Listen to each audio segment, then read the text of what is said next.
기적과 고난이 주는 의미. 사도행전 5장 12절에서 42절. 14절 믿고 주께로 나아오는 자가 더 많으니 남녀의 큰 무리더라. 15절 심지어 병든 사람을 메고 거리에 나가 침대와 요 위에 누이고 베드로가 지날 때에 혹 그의 그림자라도 누구에게 덮일까 바라고.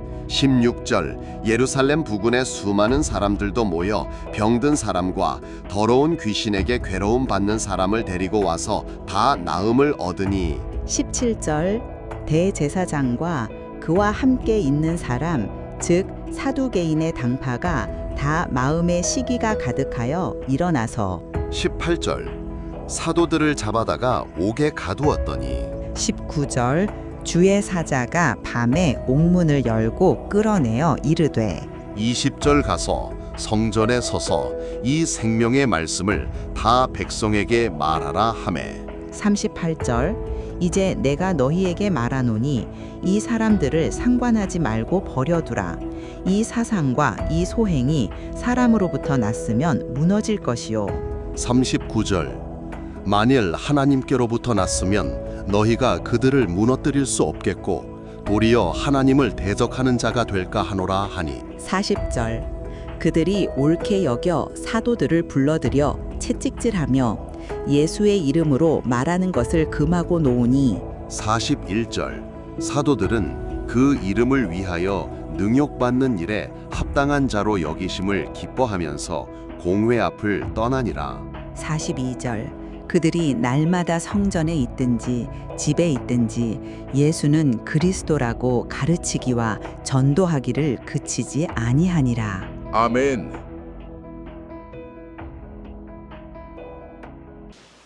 할렐루야.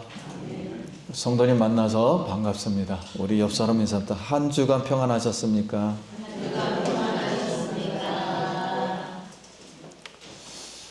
예,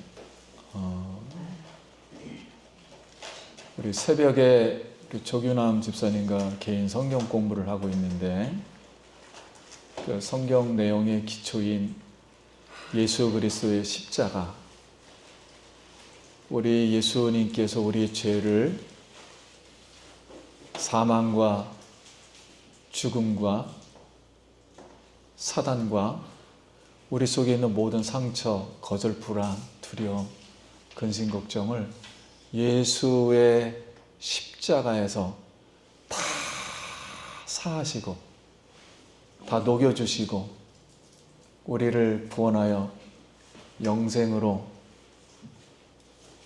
들어가게 하신 것을 믿습니다.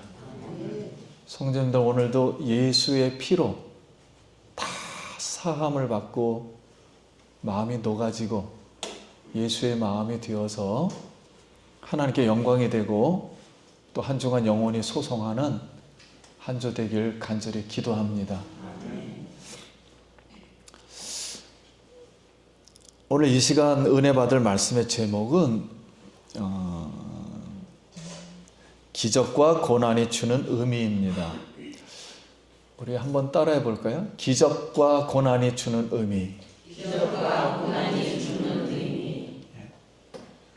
우리 지금까지 배운 말씀을 가만 기억해 보면 오순절날 다락방에서 모든 신도가 한 마음으로 기도하여 성령을 받을 때 하늘로부터 급하고 강한 바람이 소리가 다락방에 가득하였고 마치 불의 혀같이 갈라지는 것들이 각 사람 위에 또 임했습니다. 그들이 다 성령 충만을 받고 성령이 말하게 하심을 따라 다른 방언으로 자기들의 가지고 있는 모든 방언으로 말을 하자 이 성령의 사건을 본 사람들의 두 가지 부류로 나눠졌어요. 한 부류는 너희가 아침부터 깡소를 먹고 주정하느냐? 이렇게 보았고, 사람과 다른 한 사람은 베드로의 설교를 듣고 회개하여 예수교 신자가 되었습니다. 근데 또 다시 베드로와 요한에게서 성령이 충만하여서 밖으로 예수의 이름이 흘러나와서 성전 미문에 앉아있던 43년 된 안진뱅이가 일어났어요. 이 사건에 대해서도 두 부류로 나눠졌습니다.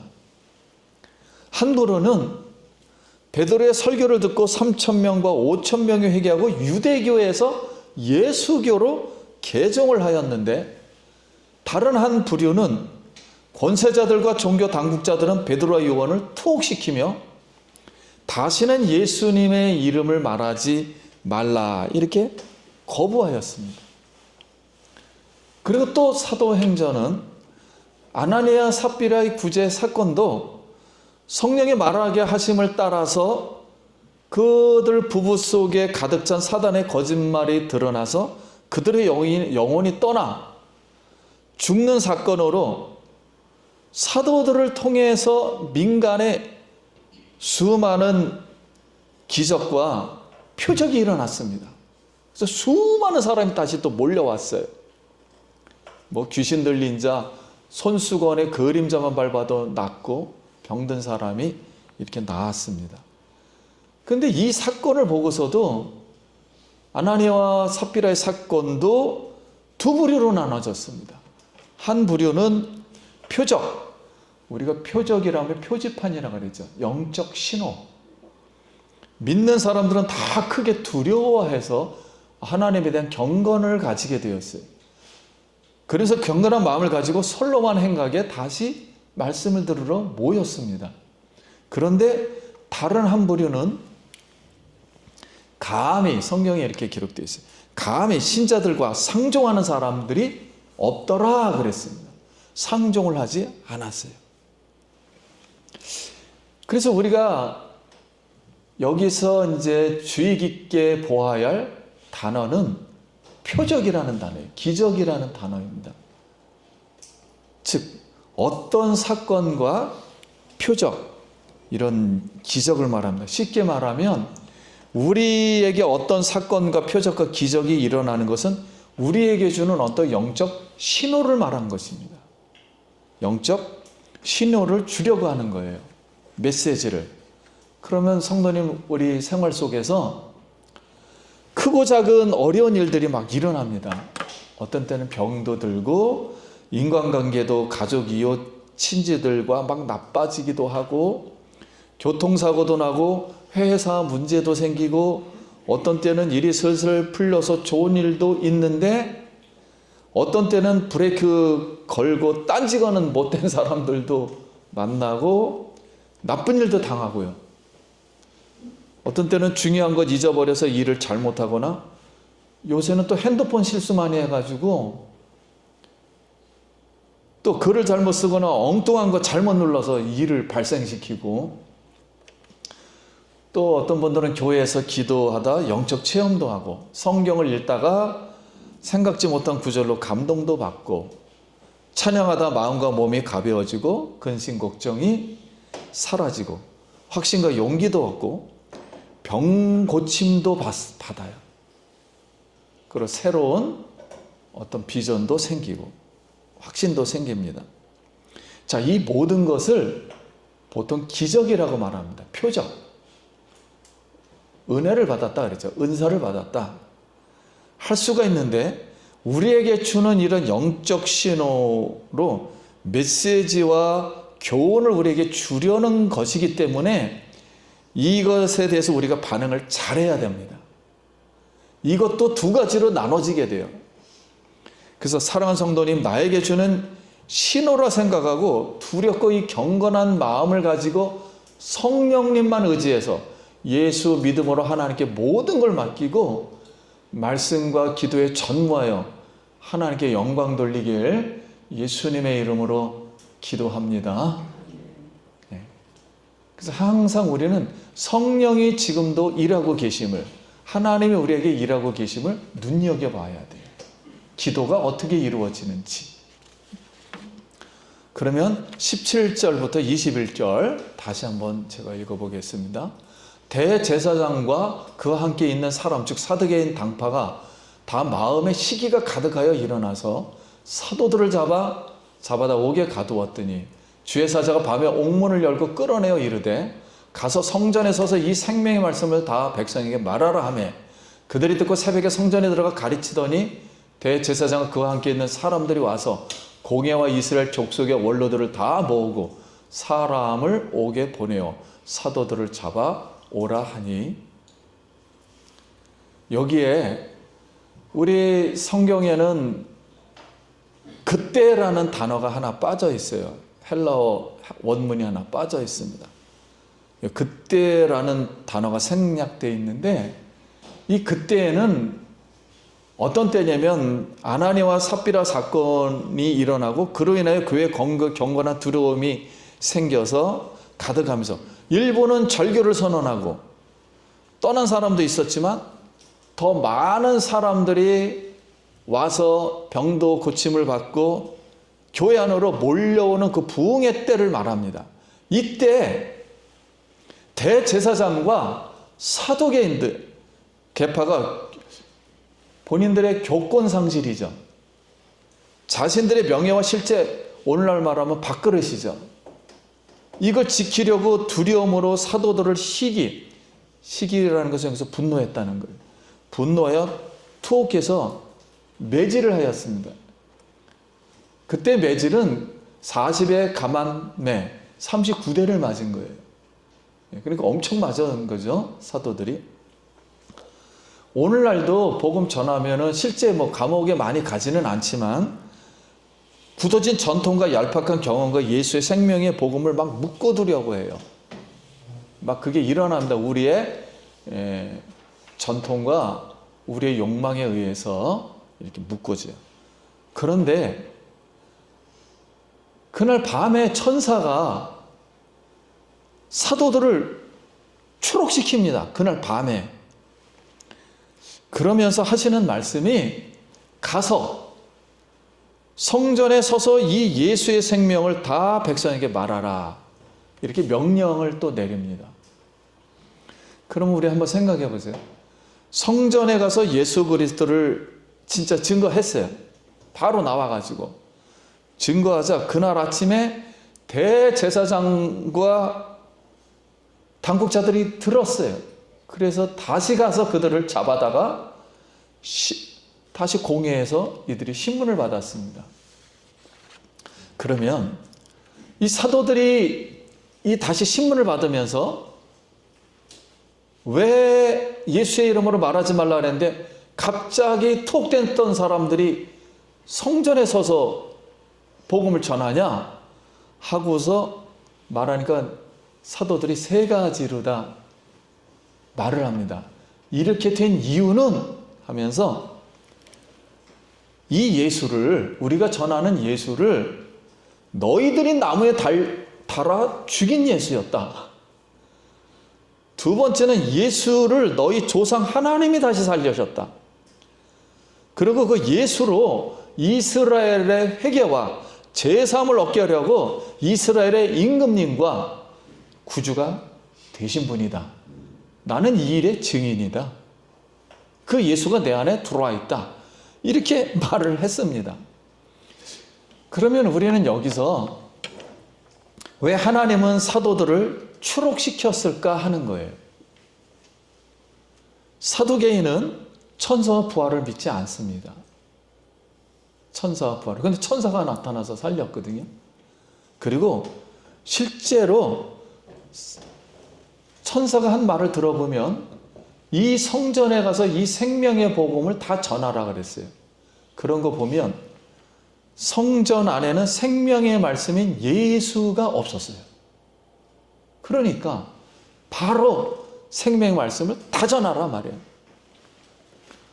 만약 그들이 감옥에 있는 것이 하나님께 영광이 되었다면 천사를 하나님 보내지 않겠죠. 감옥에서 가만히 있었겠죠. 근데 하나님이 얼마나 급했는지 그날 들어가자마자 꺼내놨어요, 그냥. 그러니까 하나님의 뜻이 아니라는 거죠. 그 감옥에 들어간 게. 그래서 급하게 사도들을 천사를 통해 추록시키고 성전에서 생명의 복음을 전하라 이렇게 말을 했습니다. 그래서 생명의 복음을 전하자 또 다시 잡혀서 다시 이 핍박을 받게 되었습니다. 그러면 이런 사건을 통해서 누가가 우리 지금도 살아있는 교회인 우리 교회에게 하나님의 일이라는 것, 즉 예수의 생명을 전하는 일, 하나님의 복음이 멈춘 적이 없다는 걸 말씀하는 거죠. 그래서 오늘 사랑하는 성도님, 하나님은 우리가 못 느끼지만 지금 이 순간에도 우리 생활 속에서도 계속 우리를 위해서 일하고 계심을 믿습니다. 그리고 이 생명을 우리에게 계속 보내주는 거예요. 죽음의 현장에 보내주고 터치가 되면 죽음이 살아날 것이고, 그리고 병든 자는 이렇게 일어나게 될 줄 믿습니다. 귀신 들린 사람도 예수님이 나타날 때는 귀신이 쫓겨나가는 거예요. 그래서 오늘 우리 가운데 여전히 예수의 생명과 하나님의 성령의 일하심의 능력이 우리 성도님들에게도 임하길 간절히 바랍니다. 그런데 이 성령 받은 이 우리가 예수의 생명의 복음을 증거하면 잡히고 투옥되고 매를 맞아요. 왜? 이걸 고난이라고 하죠. 왜 고난을 받는가 하는 거죠. 아니, 하나님은 투옥시켰다 꺼냈다가 다시 투옥시켰다가 매 맞게 하다가 계속 이러고 있어요. 근데 우리가 왜 복음을 전하면 고난을 꼭 받아야 하는가 하는 거예요. 왜 고난을 받게 하는가 하는 것입니다. 세 가지 이유가 있습니다. 첫째는 5장 29절에 이렇게 되어 있어요. 사람보다 하나님께 순종하는 것이 마땅하니라 그랬습니다. 그러면 우리가 알기 쉽게 우리가 지금 한국에서 살다가 외국에 가면 외국의 법을 따라야 돼요. 저도 필리핀에서 전 세계 많이 30개국 이상 다녔지만 완전 다릅니다. 생각과 뭐 말과 의미가 다 달라요. 문화, 먹는 거 하나 똑같은 게 단 한 개도 없어요. 법에 따라야 하듯이 예수 믿는 사람은 갑자기 세상에 우리 일반적으로 살다가 예수를 믿으면 예수님의 나라라는 이 하늘 소속이 되어버립니다. 그러니까 완전히 다른 세계가 돼, 다른 나라가 돼버려요. 그래서 소속이 다르고 질서가 다르고 원리가 다르므로 당연히 하나님의 말씀에 순종하면 고난을 받습니다. 무조건 고난을 받게 돼 있습니다. 우리가 이제 생활 속에 하나 예화를 들면 어느 스승님에게 한 제자가 있었어요. 그런데 이 제자가 비난을 받고 이 조롱받으면 늘 불평하는 거예요. 자기 불편하니까. 그리고 자기가 이렇게 고난받고 힘든 어려운 상황, 환경을 탓하고 계속 사람을 탓하는 거예요. 그 어려움에도 쉽게 무너지고 막 낙심을 합니다. 그래서 이걸 어떻게 스승이 잘 가르쳐 줄까 생각하다가 제자를 불렀어요. 그리고 제자에게 소금 한 움큼을 갖고 오라 그랬습니다. 그러고 나서 조그만 컵에 한 움큼을 다 부으라 그래가지고 부어가지고 물을 부고 먹으라 그랬어요. 먹으니 얼마나 짭니까? 다 하면서 이거 못 먹겠다고, 너무 짜다고. 그러냐? 그러면 다시 가서 한 움큼 또 소금을 가져오라고. 그래서 갖고 왔어요. 그래서 제자를 데리고 다시 호숫가로 갔습니다. 호숫가에 소금을 뿌리라 그랬어요. 그리고 다시 호숫가의 물을 딱 먹으랬더니 하나도 짜지가 않는 거예요. 똑같은 거예요, 물이. 그러면서 이렇게 이제 교훈을 했습니다. 이 소금은 우리 인생의 고난과 같다. 우리가 이 고난은 피할 수가 없다. 네 마음의 그릇이 작으면 소금이 짜게 느껴지는 것이고, 네 마음을 넓히라. 네 마음이 넓으면 아무리 고난이 와도 똑같이 느껴진다. 그래서 예수의 마음을 우리가 이렇게 가질 수 있기를 바랍니다. 우리가 환난은 인내를, 인내는 연단을, 연단은 소망을 이루는 줄 믿습니다. 둘째는 로마서 8장 15절과 17절에 너희는 다시 무서워하는 종의 영을 받지 아니하고 양자의 영을 받았으므로 우리가 아바 아버지라 부르짖느니라. 성령이 친히 우리의 영과 더불어 우리가 하나님의 자녀인 것을 증언하나니 자녀이면 또한 상속자 곧 하나님의 상속자요 그리스도와 함께 한 상속자니 우리가 그와 함께 영광을 받기 위해서 고난도 함께 받아야 할 것이니라. 그렇죠. 두 번째는 왜 우리가 고난을 받는가? 우리도 예수 그리스도 안에는 상속을 받아야 하므로 예수님도 고난을 통하여 상속을 받았어요. 즉 영광에 들어갔습니다. 그랬듯이 우리도 예수님을 따라서 당연히 고난을 통해서 영광을 받기 위해서는 당연히 고난을 받아야 합니다. 그러므로 우리에게는 상속, 즉 상급이 있고 영광이 아직도 영원히 남아있기 때문에 우리는 고난을 당하게 된다는 거예요. 그래서 우리가 고난받을 때 하나님이 더 큰, 지금보다도 더 생각하지 못한 은혜가 남아있다는 것을 기억하시고 고난을 잘 이길 수 있기 바랍니다. 세 번째입니다. 히브리서 2장 10절에 그러므로 만물이 그 위를 위하고 또한 그로 말미암아 이가 많은 아들들을 이끌어 영광에 들어가게 하시는 일에 그들의 구원의 창시자를 고난을 통하여 온전하게 하심이 합당하도다. 자, 예수님이 오셔서 고난받고 채찍질 맞음으로 우리가 나음을 입었고 고침을 받았습니다. 예수님이 고난을 감당하심으로 우리에게 이루어진 구원이 온전케 되었어요. 즉 예수님이 고난을 받으심으로 우리의 구원이 뭐요? 온전케 되었어요. 이 원리가 오늘 우리에게도 요구가 되는 거예요.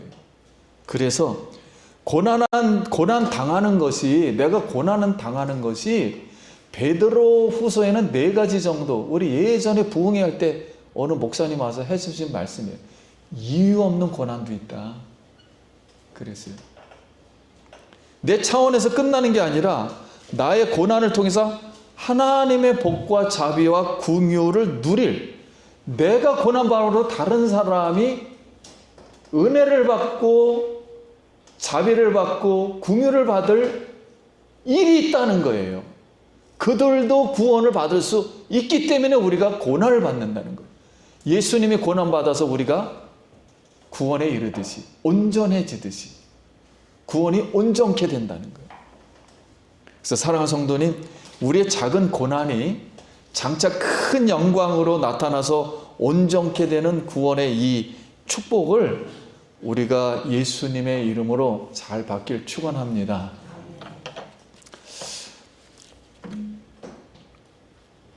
이게 세 번째 말씀이었습니다. 그러면 오늘 사도행전을 통해서 우리 성도님들 각자의 생활 속에서 이런 표적들이 많이 일어나는 것에 대해서는 하나님의 나라가, 성경은 예수님이 엄청난 기적을 많이 베풀어요. 그것은 꼭 우리 데몬스트레이션이라고 그러죠. 이게 뭐냐면 하나님의 나라가 너무 크고 너무 커요. 파도 같아요. 어마어마합니다. 우주가 우리 속으로 그런 축복이 들어오려면 우리가 받을 수가 없어요. 시간과 공간 속에서. 너무 그릇이 작아서. 그래서 하나님이 데몬스트레이션을 하는 겁니다. 하나님의 나라가 이렇게 임했다. 하나님의 영광과 은혜가 임하면 병자가 고침을 받는다. 귀신이 어떻게 된다? 떠나간다. 우리 속에 있는 모든 두려움과 어려움과 죽음과 사단과 사망의 이런 것들이 전부 떠나가 버린다는 하나의 시를 하는 것입니다. 하나님이 오셔서.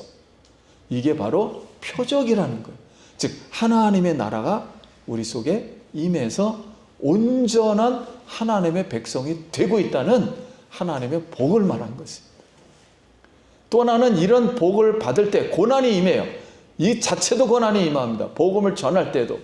이럴 때에는 하나님께서 하늘나라의 영광을 준비해 놓으셨다 하는 것. 성도님들 하나님 영광을 생각하고 이 어떤 고난도 믿음으로 승리해서 이기길 간절히 소원합니다. 그리고 지금에 있는 모든 속에 있던 잘못된 게 있다면 예수의 이름으로 완전 기적이 일어나서 나쁜 모든 것들은 다 사라지고 근심 걱정도 사라지고 귀신도 사라지고 완전 죽었던 것이 생명으로 살아나길, 그런 기적이 일어나길 예수님의 이름으로 축원합니다. 기도하겠습니다.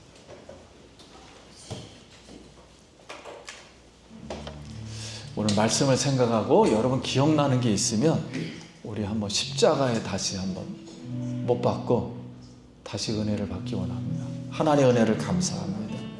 오늘 말씀을 통해서 우리 표적들을 잘 보고 기적들을 통하여서 하나님의 은혜를 깨닫고 하나님 나라가 임한 것을 깨닫고 다시 하나님의 영광에 들어가기 위해서 고난을 받으며 믿음으로 승리할 수 있도록 우리 하나님 은혜 베풀어 주시옵소서. 사랑하는 성도님들, 아버지 하나님, 충만케 하나님 성령 임해서 모든 것들 다 올해에는 이루어지도록 우리 하나님 인도하여 주시고 좋은 열매 맺게 하여 주시옵소서. 예수님 이름으로 기도드립니다.